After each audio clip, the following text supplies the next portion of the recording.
Au plaisir de vous retrouver, chers téléspectateurs. Bonsoir et merci pour votre confiance placée à Star 21 TV pour vous informer.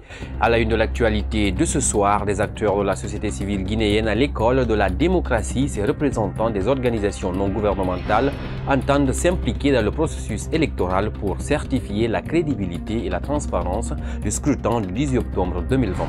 Des jeunes de Symphonia ont manifesté sur la transversale numéro 7 pour dénoncer la mort d'un de leurs. Moussa, gérant d'une boutique de transfert d'argent, a été tué par des inconnus armés dans la nuit de mardi à mercredi. C'était là le sommaire, tout de suite, le développement.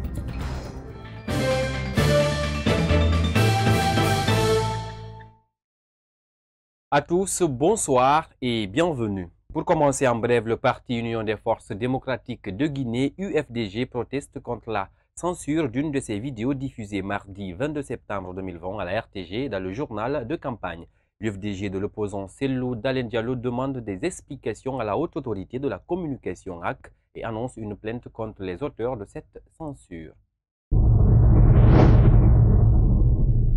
Le ministre de la Sécurité et de la Protection civile a fait une mise au point par rapport à l'utilisation des sirènes dans la circulation. Les autorités constatent que certains conducteurs non autorisés utilisent des sirènes de façon fantaisiste. Le ministre Damanta Albert Camara rappelle que cela constitue une infraction. Les explications avec Noumousso Doumbouya et Ibrahima Paye Camara. Ces derniers temps, plusieurs citoyens se livrent à l'utilisation abusive de la sirène et des cortèges fantaisistes dans la circulation. Une infraction punie et réprimée par la loi guinéenne. Mais concernant le cas des sirènes, ça c'est un problème bien acquis. C'est pas pour tout le monde. C'est pas fait pour tout le monde. C'est pas tout le monde qui doit mettre les sirènes sur les véhicules. Les dispositions sont déjà prises par le ministre, par le directeur central et par le directeur général de la police nationale, y compris le directeur central de la sécurité routière. Nous, on n'est qu'un simple exécutant. Et on doit le faire. Parce que c'est nécessiteux. On a déjà fait la réunion avec le staff. On a appelé les chefs de brigade, les coordinateurs, y compris le commandant et son adjoint, pour leur dire, nous-mêmes on serait sur le terrain, pour leur dire, les sirènes n'est pas faite pour n'importe qui. C'est pas n'importe qui doit mettre les sirènes maintenant sur leur véhicule. Les soldats de la circulation sont plus que jamais déterminés à faire respecter la loi interdisant les sirènes des particuliers dans la circulation.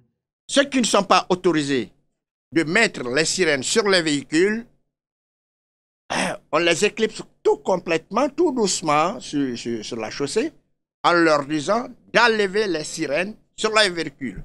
Quand ils insistent, le pays est commandé. C'est la loi qui est là. On ne sait pas de quoi. Toi, tu refuses d'enlever les sirènes sur ton véhicule. Pourquoi tu l'as mis? On te fait venir, tu nous donnes les explications, mais on ne te libère pas sans que tu n'enlèves pas ces sirènes-là sur le véhicule. Ceux qui doivent mettre les sirènes sur leur véhicule, on les connaît. On les connaît hiérarchiquement. Et ceux qui ne doivent pas faire, mettre les sirènes sur leur véhicule aussi, ça aussi, c'est de l'anarchie, on les connaît. Donc cette organisation est close. À l'occasion de la campagne présidentielle en cours, la police routière a pris également plusieurs dispositions pour éviter les dégâts dans la circulation, notamment les dépassements défectueux, le double fil, la surcharge et l'excès de vitesse. Je vous le disais au sommaire, des acteurs de la société civile guinéenne à l'école de la démocratie, ces représentants des organisations non gouvernementales entendent s'impliquer dans le processus électoral pour certifier la crédibilité de la transparence du scrutin du 18 octobre 2020. Mariam Bari et Ibrahima Khalil Silla nous en disent davantage. À moins d'un mois de la tenue du scrutin présidentiel du 18 octobre 2020, les organisations de la société civile guinéenne passe à la vitesse supérieure pour le bon déroulement de l'élection. Pour gagner ses paris électoraux, le CNOX met des bouchées doubles pour préparer des observateurs pour certifier la crédibilité et la fiabilité du vote. Nous avons deux stratégies. L'observation de masse, où les volontaires sont identifiés, formés et déployés dans le bureau de vote. Leur rôle, c'est de dissuader toute tentative de fraude ou de manipulation du scrutin et de témoigner en temps utile. Le deuxième groupe, on les appelle les observateurs rapides. Ils font ce qu'on appelle le parallel voting tabulation. Cette mission va consister à les déployer de manière statistique et proportionnellement au nombre de bureaux de vote. Ils seront formés et dotés, chacun d'eux aura un téléphone Android et leur observation se fera à travers une application qu'on appelle ODK. Cette application Android nous permet de remonter rapidement les constats en matière d'incidents ou en matière d'anomalies dans le fonctionnement du bureau de vote. Et rapidement, on prend attache avec la CENI pour corriger les dysfonctionnements qui peuvent être corrigés. Ceux qui ne peuvent pas être corrigés seront mentionnés dans le rapport et leur incidence sur la crédibilité du scrutin sera évaluée. Des représentants de la société civile dans les 33 préfectures participent également à cette rencontre. Tous plaident pour une élection présidentielle apaisée, sans violence. Je vais lancer d'abord un message de paix et puis aider à ce que les élections se passent dans de bonnes conditions. Je suis femme prête, vu que je me suis déplacée et fait près de 500 et quelques kilos. Je suis là pour suivre la formation, acquérir les expériences de plus que ce que j'avais lors des élections législatives et enfin aider à ce que les observateurs qui sont déjà sur place puissent observer avant, pendant et après les élections présidentielles. Les deux côtés, que ce soit de la mouvance ou de l'opposition, que chacun accepte les résultats au final. Ces représentants de la société civile guinéenne vont contribuer à leur manière pour la tenue d'un scrutin libre, équitable, transparent et accepté par l'ensemble des acteurs du processus électoral. Restons toujours avec la société civile pour dire que la Ligue pour le droit et la démocratie en Afrique, LIDAA, demande à la jeunesse guinéenne de s'impliquer dans le processus de démocratisation de la Guinée. L'Organisation de droit et de la démocratie plaide également pour le respect des droits de l'homme en Guinée. Mohamed Traoré et Moustapha Diané pour plus d'explications. La jeunesse étant l'un des piliers incontournables dans l'édification de la nation, à l'occasion des élections, ces jeunes sont victimes de la manipulation pour des fins politiques. Conscient du danger de cela, Dr Mamadi Kaba met un accent sur la place des jeunes pour amorcer le développement en Guinée. Ces jeunes ont résisté à beaucoup de pression. Ils ont refusé la manipulation, ils ont refusé l'instrumentalisation, ils ont refusé la drogue et la délation. Ils sont engagés résolument à faire en sorte que la jeunesse guinéenne ne s'effondre pas, que l'image qu'on cherche à coller à la jeunesse guinéenne, une image négative qui évoque la drogue, le banditisme, eh bien, eux, ils travaillent à changer cette image, à faire en sorte que la Guinée reprenne toute sa place, que la jeunesse reprenne toute sa place dans la vie nationale guinéenne. Ils sont conscients que la Guinée appartient aux jeunes. Le premier président de la Guinée, à l'indépendance, avait 36 ans quand il arrivait au pouvoir. C'était un jeune. Donc la Guinée, le fait que la Guinée soit aux jeunes n'est pas quelque chose de récent. C'est quelque chose d'historique. C'est un jeune qui a mené la Guinée à l'indépendance et qui a été le premier président de la Guinée. Alors, le changement, le vrai changement de la Guinée viendra des jeunes parce que le combat pour la liberté et pour l'indépendance a été dirigé par un jeune. Avec pour mission de faire respecter les principes démocratiques ainsi que les droits de l'homme, la Ligue pour les droits et la démocratie en Afrique œuvre dans tous les aspects menant au développement. La LIDA se veut un réseau de protection et de promotion des droits humains et des principes démocratiques en Afrique, notamment en Afrique de l'Ouest et en Guinée. Elle a pour ambition d'harmoniser le combat pour la démocratie et l'état de droit en Afrique de l'Ouest dans un élan de solidarité. Elle envisage un partage et une mutualisation des bonnes expériences vécues sur le continent et ailleurs, afin d'enrichir les expériences disponibles dans chaque État de l'espace CEDEAO.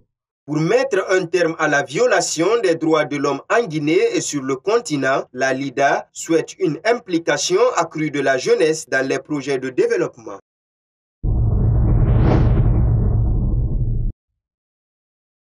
Également dans l'actualité nationale, 24 heures après les manifestations d'étudiants organisées simultanément, la présidence de la République a annoncé dans un décret lu à la télévision nationale ce mardi 22 septembre 2020 l'allègement des mesures sanitaires, notamment dans le secteur des transports. Désormais, le prix du tronçon est revenu à 1500 francs guinéens.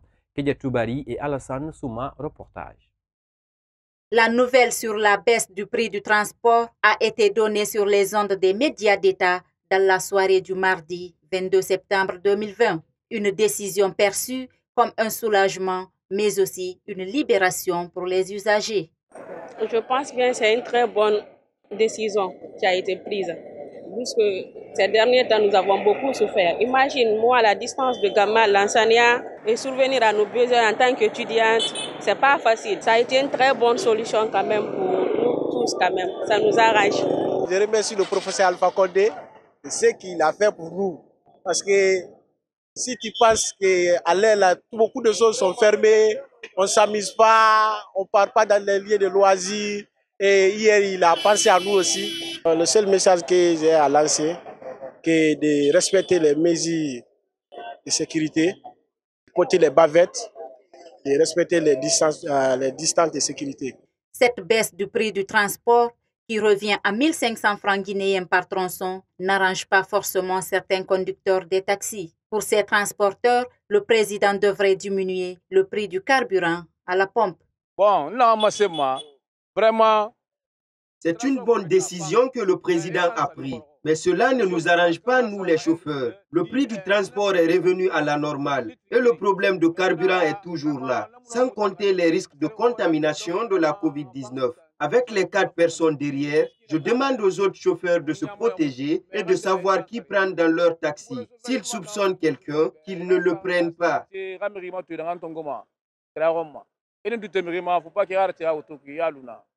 Dans les taxis, tout comme dans les véhicules des particuliers, le port obligatoire des bavettes reste obligatoire.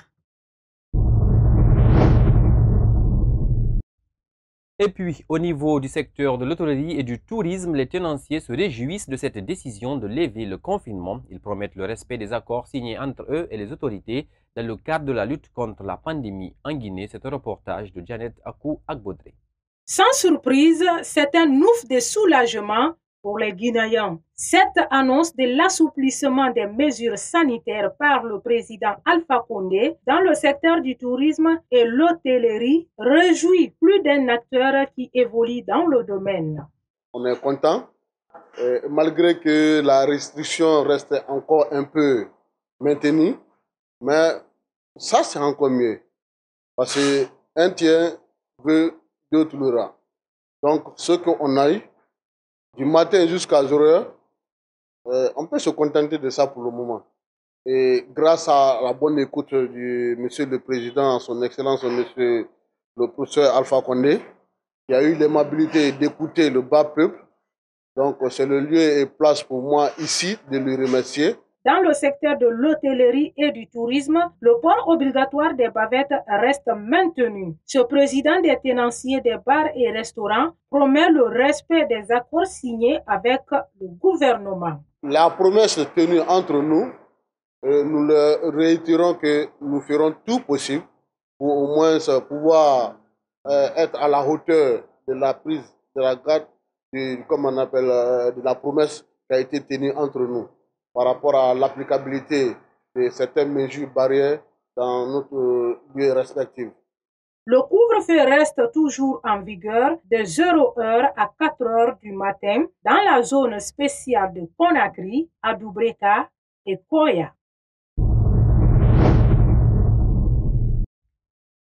Je vous le disais au sommaire, des jeunes de Sonfonia ont manifesté sur la transversale numéro 7 pour dénoncer la mort d'un de leurs. Moufa Moussa, gérant d'une boutique de transfert d'argent, a été tué par des inconnus armés dans la nuit de mardi à mercredi. Ces jeunes manifestants dénoncent le manque de promptitude des agents de la sécurité dans la lutte contre le grand banditisme. On fait le point avec Sayon Kamara.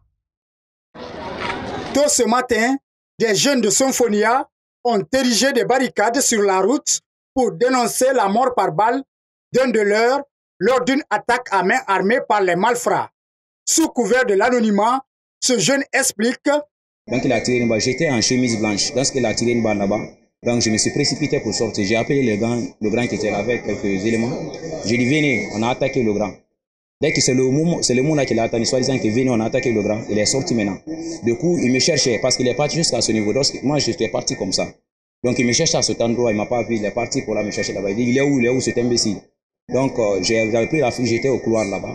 Donc il m'a cherché, il m'a pas vu maintenant. Au retour maintenant, le gars qui l'a tué là, lui il était en chemise blanche. Donc c'est le gars là qui l'a vu directement, il a confondu le gars à moi. Donc il a tiré la tête. Dans ce moment, il a dit maintenant à ses amis en sous-sous, donc il y a un vieux qui venait vers le vieux aussi avec un bâton. Donc il a maintenant dit le vieux, tu as vu le gars qui est couché, c'est moi qui l'ai tué. Tu m'offenses ce que tu as aussi. Le vieux s'est tourné vers là-bas. Donc on était au couloir, mais on regardait avec le grand, on regardait la scène, ce qui se passait. Donc en ce moment, dès que le gars était couché maintenant, il a dit à ses amis, donc ses amis maintenant, à la sortie, on a vu maintenant, ils ont essayé de démarrer leur moto, mais la moto ne répondait pas. Essayé une fois, deux fois, troisième fois, la moto a répondu, bon, les gens, chacun cherchait à se défendre, quoi. La foule était dispersée. Donc, en ce moment, ils ont réussi maintenant, prendre leur moto, ils sont partis. C'est cette boutique que les bandits à main armée ont réussi à dévaliser le contenu. Ce, à quelques mètres du poste de police de Sonfonia. Un fait que dénonce ce boutiquier sous le choc. Je ne vais pas qualifier le policier d'une manière, ils sont censés nous sécuriser. Donc, si nous travaillons, nous les jeunes, c'est pour éviter de sortir dans la rue et manifester. Mais nous, les jeunes maintenant qui nous battons pour trouver notre petit pain, et s'ils ne sont pas sécurisés, c'est un peu déplorable. Et moi, franchement, je n'ai pas trouvé ça quand même appréciable.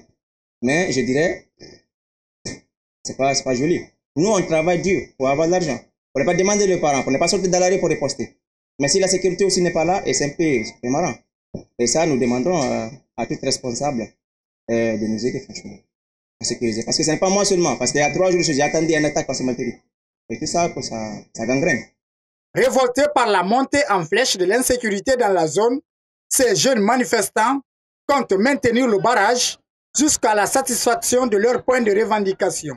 Ils demandent à l'État de mettre une unité de protection des citoyens digne de nom dans leur localité.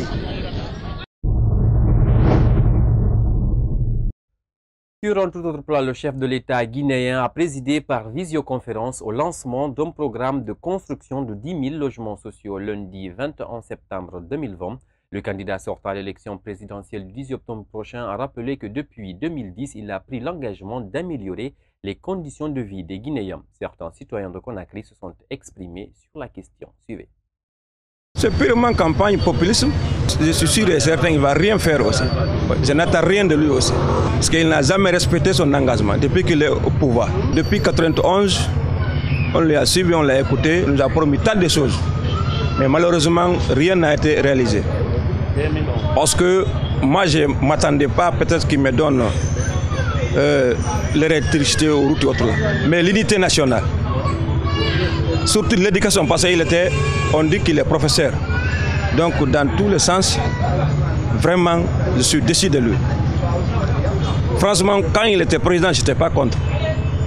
Je pensais que comme il a vécu en Occident, il est intellectuel, je croyais qu'il allait faire quelque chose. Mais vraiment, je suis déçu. Vous avez vu, en République de Guinée, Alpha Condé ne peut pas donner une famille un toit. C'est parce que nous sommes en campagne. Il a tenu ses promesses. C'est des promesses non réalisables. C'est juste pour biper la population. Alpha Condé a toujours menti aux Guinéens. Mais je crois que cette fois-ci, le peuple de Guinée est très mis. Ils vont le sanctionner dans les urnes. C'est une forme de campagne, comme il a dit, En Guinée, il faut mentir. La manière que la mensonge est gros, c'est comme ça le Guinéen aura la confiance. Donc on a tant entendu le truc pareil. On sait qu'il ne va jamais respecter, il ne va jamais réaliser. Donc on n'attend rien de lui. Vraiment, il n'a qu'à aller, on va récupérer notre pays, on va aller à devant. On n'est pas contre lui. Mais vraiment, on sait qu'il ne pourra rien faire la Guinée. Bon, le problème de 10 000 logements, c'est une réalité et le président va le faire. J'ai confiance en lui, il est venu avec le programme. Ce n'est pas un problème de campagne quand même. Tout ce que le président dit, on est pressé et il va le faire. Alpha Condé. J'ai confiance en lui depuis en 1993. Je suis derrière lui et je resterai derrière lui jusqu'à la fin de ses mandats. Et il est venu avec... Je n'ai pas suivi le procès pour un problème d'ethnie ni autre chose, mais plutôt avec ses programmes de paix à l'enfance. En ce temps, je faisais la 7e année. Moi, je ne crois pas ce qu'il a dit. Parce qu'il a fait déjà 2 mandats, mais rien en Guinée ici. C'est pour que les gens votent pour lui. Il a déjà fait ça 2 fois pour que les gens votent pour lui. Les années qu'il était président, il allait faire ça en ce moment. Mais lui, c'est lorsque ses mandats vont finir qu'il... Ça, c'est pour acheter les gens. Moi, je n'aime pas ça.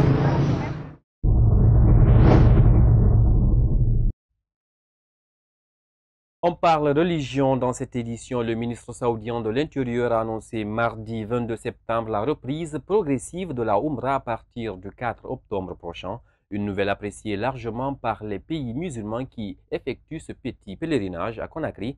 Certains prédicateurs religieux ont donné leur avis sur la question. C'est un reportage de Yaye Oumoubari et de Ibrahima Khalil Silla. Suspendue depuis mars 2020, à raison de la pandémie du coronavirus, la Umrah va reprendre selon l'autorité saoudienne. 6 000 citoyens saoudiens et résidents étrangers du royaume seront autorisés chaque jour à faire le petit pèlerinage, indique le ministère de l'Intérieur dans un communiqué publié par l'agence de presse officielle. Cette annonce réjouit les leaders religieux guinéens. Bon, en tant que leader religieux, d'ailleurs, c'est une décision qui me réconforte. Parce que franchement, cette longue absence de cette obligation religieuse, n'est-ce pas, était vraiment très triste pour ma part et pour la part également de tous les fidèles musulmans à travers le monde. Donc, quand aujourd'hui je vois cette réouverture, n'est-ce pas, du petit pèlerinage à la Mecque, je peux dire que je suis ravi, je suis très réconforté. Les musulmans venant de l'étranger, eux, seront autorisés de fouler le sol de la Mecque à partir du 1er novembre 2020. Quand le nombre de pèlerins autorisés passera à 20 000 par jour, ce prédicateur lance un appel à la communauté musulmane. J'aimerais attirer l'attention à tout le monde, à tous les fidèles musulmans à travers le monde entier parce que la pandémie, elle est là, elle existe. Et donc, cette obligation religieuse qui consiste, n'est-ce pas, le petit pèlerinage à la Mecque, forcément, c'est encore des foules et des marées des êtres humains qui vont se réunir. Donc, le risque est encore là. Donc, ce que je prodiguerai comme conseil à nos fidèles musulmans qui désireront, n'est-ce pas, de s'y rendre pour effectuer, n'est-ce pas, cette obligation religieuse, c'est de toujours respecter les mesures barrières. Donc, le lavage des mains, la distanciation physique et aussi le port des masques. C'est ce que je leur conseille. Donc, ce n'est pas pour dire que c'est à la Mecque, Dieu est là, la miséricorde divine est là. Donc, c'est cette même miséricorde divine qui nous exhorte, n'est-ce pas, à préserver nos vies. Le grand pèlerinage de l'année 2020 a été exclusivement réservé aux citoyens saoudiens à cause de la pandémie de Covid-19. Direction à l'intérieur du pays, situé à 160 km de Conakry, les autorités communales de la ville de Fria peinent à exécuter leur plan de développement local à cause de la Covid-19. Selon la municipalité, il existe actuellement plusieurs projets bancals à Fria. C'est un reportage de Angeline Guilavogui et de Mustapha Diané. La fermeture de l'usine de Fria en 2012 a laissé de douloureux souvenirs aux habitants de la cité. Pour ce vice-maire de la commune, la ville retrouve peu à peu son souffle après la reprise des activités de l'usine. La ville de Fria, c'est l'usine en fait qui a accouché la ville. C'est comme ça qu'il faut le dire. Tous ces gens-là sont venus à cause de l'usine. Donc à un moment donné, cette usine a eu des problèmes, malentente entre les travailleurs et les patrons. L'usine a été fermée. Ça nous a causé beaucoup de problèmes. Fria, à un moment donné, était devenu, si vous voulez, un gros village. Les gens sont partis, donc ça a été un coup très sérieux pour la population de Fria. Installé dans ses fonctions de premier vice-maire le 7 octobre 2018, Mamadou Bakou Diallo et son équipe ont évalué les besoins de la population pour y faire face. Quand nous sommes arrivés, nous avons essayé de faire l'état des lieux. Ensuite, convoquer une première session budgétaire au cours de laquelle on a essayé d'identifier les projets de développement. Des commissions ont été mises en place. Donc ces commissions se sont mises à la tâche pour essayer de nous remonter les informations, surtout sur les besoins exprimés par la population de Fria. À date, la mairie de Fria dispose des projets de développement bancal. Mais avec l'apparition de la COVID-19 dans la préfecture, les autorités ont du mal à exécuter les travaux. Mesdames et messieurs, c'est la fin de cette édition d'information que j'ai eu le plaisir de vous présenter, qui a été réalisée grâce à l'ensemble des équipes de la technique et de la rédaction. À tous, merci d'avoir suivi. Excellente suite des programmes sur Star 21. Au revoir.